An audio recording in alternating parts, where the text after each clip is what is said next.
এসপির কাছে গেলেন, কি হয়েছে আপনার সাথে? আমার সাথে একটা ছেলে ধর্ষণ করেছে। ধর্ষণ করার পরে সেই ভিডিওটা করে আমাকে ব্ল্যাকমেল করে দিনের পর দিন আমার সঙ্গে ধর্ষণ করেছে।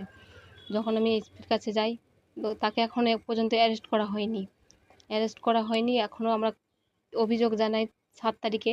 এখনো পর্যন্ত কোনো আসামিকে নিয়ে যাওয়া হয়নি। থানায় অভিযোগ করেছিলেন? হ্যাঁ, করেছি।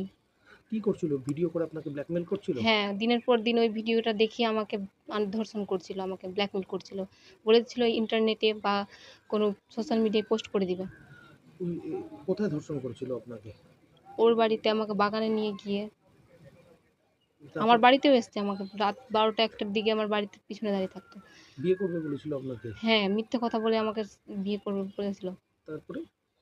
দিয়ে আমাকে যখন এসব মানে জানাজানি হয়, তো আমাকে এখন বলি যে আমি বিয়ে করতে পারব না। মিথ্যার অভিযোগ জানায়। ওই আর ওর মা মিলে আমাকে বাগানে নিয়ে গিয়ে মেরে ফেলার চেষ্টা করে।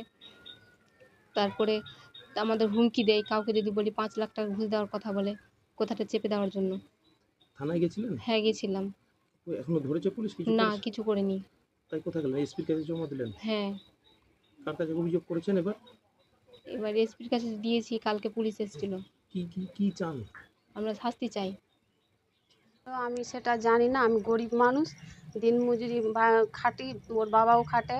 আমরা মানে মেয়ে ৩টাই মেয়ে আছে, মেয়েকে পড়ালেখা করি দুজনাই খেটে খুঁটে।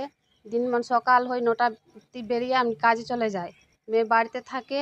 মেয়ে কবে থেকে ছেলে মানে মেসেজ করে করে মেয়েকে মানে বিরক্ত করে। হ্যাঁ, পড়ালেখাতে মানে মেয়েকে পড়ালেখাতে মন দিতে দিচ্ছে না, পড়তে হবে না, হেন তেন করে মেয়েকে মানে করতে চায়। তারপরে শুক্রবারের দিন বাগানে গিয়ে মেয়েকে ডাকার পরে ছেলেও মেরেছে, ছেলের মাও মেরেছে। কেন মারলো কেন? কি করেছিল মারলো আপনার কেন মেয়ের আমি সাথে? এটা জানি না। মেয়ে যখন 12:30 রাত্রি বাজে, তখন আমাকে মেয়ে বলছে, মা আমাকে ভয় লাগছে। বলছি কিসের জন্য ভয় লাগছে? বলছে আমার কাছে আসো। আমি গেলাম, উঠে যাবার পরে মেয়ে কাঁদছে। আমি বলছি কী হয়েছে? বলছে কি মা আমাকে জেঠি মিলে আর ওই বরফ মিলে আমাকে দুজনাই মেরেছে মা। আমি বলছি কিসের জন্য মারলো? নিশ্চয়ই কোনো অন্যায় করেছি, তার জন্য তোকে শিক্ষা দিয়েছে। বলছে মা দেখো আমার মোবাইলে সব প্রমাণ আছে। আমাকে দেখে তাহলে মাথা আমার হয়ে গেল যে ঠিকই সত্যি প্রমাণ। তাহলে আমি 2টা লোককে সকালে বেলা ডেকে দেখাচ্ছি যে দেখ আমার মেয়েকে কী অবস্থা করেছে। তারপর জানার পরে তারপর ওর মাকে সকালে বললাম যে কী হয়েছিল, আমার মেয়েকে বাগানে গিয়ে মেরেছ? বলছে না না আমি মারিনি। কী জন্য মারিনি তো আমার মেয়ে কি মিথ্যা কথা বলবে? বলছে না, তোর মেয়েকে শাসন করেছি। শাসন করার পরে তো তুমি আমাকে বলবা না এসে?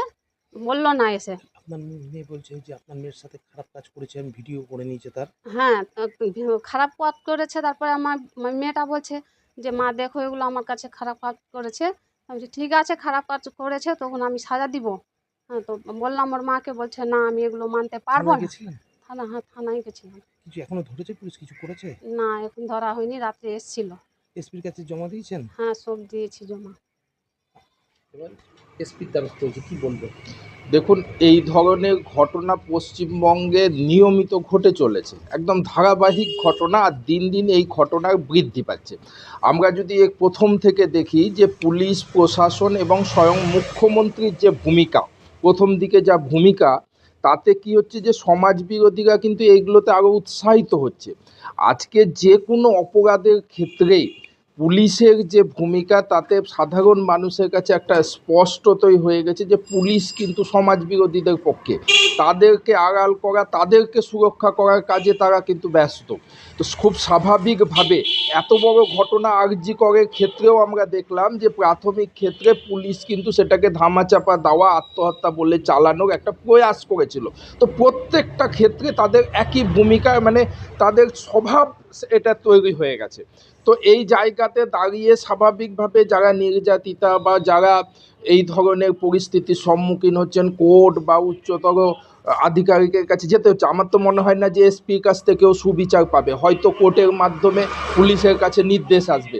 তো পশ্চিমবঙ্গের পরিস্থিতি আজকে যে পর্যায়ে নেমে গেছে, আর তার জন্য কিন্তু আজকে সমাজ জাগ্রত হয়েছে, যে সামাজিক আন্দোলন, ছাত্র সমাজ, শিক্ষক সমাজ, ডাক্তার সমাজ, তো সমস্ত সমাজ আজকে বাধ্য হয়েছে তাদের যে নিয়মিত রুজি রোজগার ছেড়ে আজকে পথে নামতে, তো এই ভয়ঙ্কর পরিস্থিতির জন্য। তো এখানকার সরকার যেহেতু তারা নির্বাচিত হওয়ার জন্য সমাজ বিরোধীদের উপর নির্ভরশীল। তো এই সরকার কিন্তু সমাজ বিরোধীদের উপরই নির্ভরশীল, এরা কোনোদিনই সাধারণ মানুষের সুরক্ষা বা নিরাপত্তার জন্য কাজ করবে না। আমাদের কাছে যে অভিযোগটা শুনলাম তার তদন্ত ইতিমধ্যেই পুলিশ শুরু করেছে। তদন্তর গতিতেই চলবে। যে কোনো বিচারাধীন বিষয়ে এই ব্যাপারে আমাদের স্টেটমেন্ট দেওয়া উচিত না, তা সত্ত্বেও আইনের পথে চলবে বলেই আমরা বাংলায় এটা প্রতিষ্ঠিত আছে। আর আরেকটি যেটা বিজেপির অভিযোগের কথা বললেন, এই অভিযোগের কথাটা মানায় না। আরজিগড়ের কেস অলরেডি সিবিআই এটার এনকোয়ারি করছে। সারা বাংলার মানুষ এটা জানতে চাইছে সিবিআইয়ের কাছে আর কতদিন লাগবে এই অন্যায়ভাবে, এই বর্বরোচিতভাবে যে বাচ্চা মেয়েটা খুন হয়ে গেল, যেভাবে নৃশংসভাবে তাকে খুন করা হলো, তার বিচারের যারা আসামি তাদের কবে ফাঁসি হবে? How many Times required for CBI? এর আগে দেখেছি সিবিআই কোনো রকম এনকোয়ারি করে কোনো রকম সুরাহা দিতে পায়নি। এই ব্যাপারে যদি সিবিআই কোনো সদর্থক পদক্ষেপ না নেয় তাহলে সমস্ত মানুষ রাস্তায় নামবে, কারণ বাংলার মুখ্যমন্ত্রী ইতিমধ্যেই ঘোষণা করেছেন সেই আসামিদের সকলের ফাঁসি চাই।